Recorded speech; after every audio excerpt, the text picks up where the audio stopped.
कैसे पता चलेगा बॉडी में कितनी शुगर होनी चाहिए? आप ये समझें कि 1 टेबल स्पून जो है, वो आपकी बॉडी में शुगर होनी चाहिए और इसको वो बड़े आराम से बॉडी मैनेज करती है।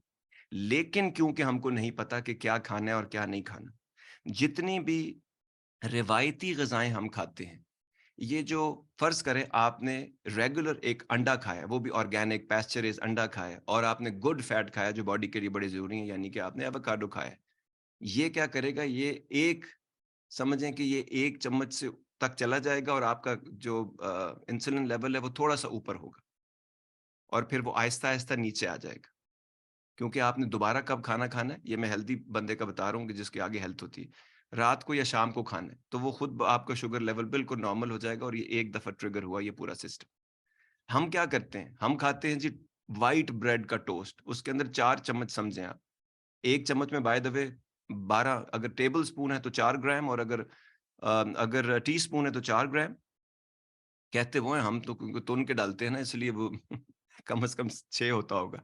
लेकिन 1 टेबल स्पून में 12 ग्राम होता है। तो एक टोस्ट के अंदर चिट्टा टोस्ट जो आप खाते हैं ना, चिट्टा मैदा, उसके अंदर क्या होता है, कम से कम 4 चम्मच तो यहीं से आप डाल देते हैं।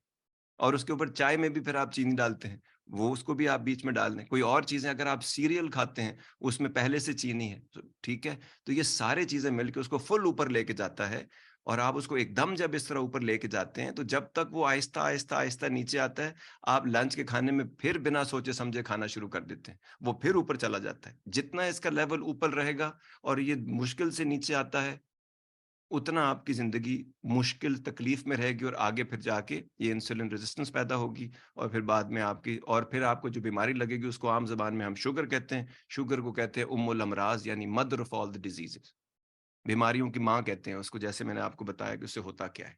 तो हमने स अब पहले छोटे से इस क्लिप में, जो कि थोड़ा लंबा हो गया क्योंकि मुझे इलैबोरेट करना था, इस प्रोसेस को आपने समझना है और आगे की जितनी भी चीज़ें हैं वो मैं आपको साथ-साथ चीज़ें भी बताता रहूँगा और उसको हैंडल करना भी बताता रहूँगा और अपनी बॉडी के साथ जो हम खिलवाड़ कर रहे हैं, इसको मैं थोड़ा-सा आपको ज़्यादा समझाने की भी साथ-साथ कोशिश करूँगा।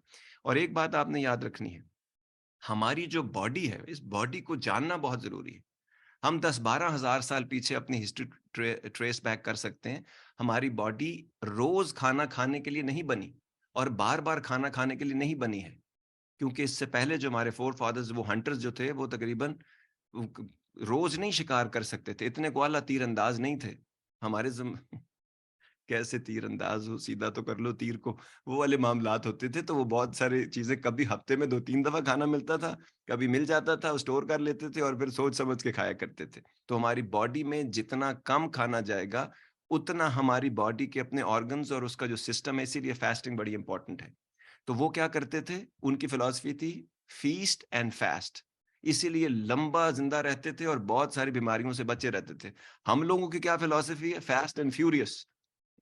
नया ज़माना है ना, तो उसकी 10 किस्तें आ गई हैं। तो हम फ़ास्ट एंड फ्यूरियसली लगे हुए हैं खाना खाने पे, तो ज़िंदगी का मकसद खाना खाना नहीं है और चीज़ों को उसका टेस्ट के साथ खाना है और हमने खाने को क्या कर दिया है, ये भी हम इसके बारे में भी बात करेंगे कि 80% फूड जो आप लोग रोज़ खा रहे हैं, आप इसलिए मैं कह रहा हूँ, नॉर्मली मैं खुद को बीच में इंक्लूड करता हूँ, लेकिन मैं कई सालों से नहीं इंक्लूड हो रहा बीच में, वो 80% of the food that you eat is not real food.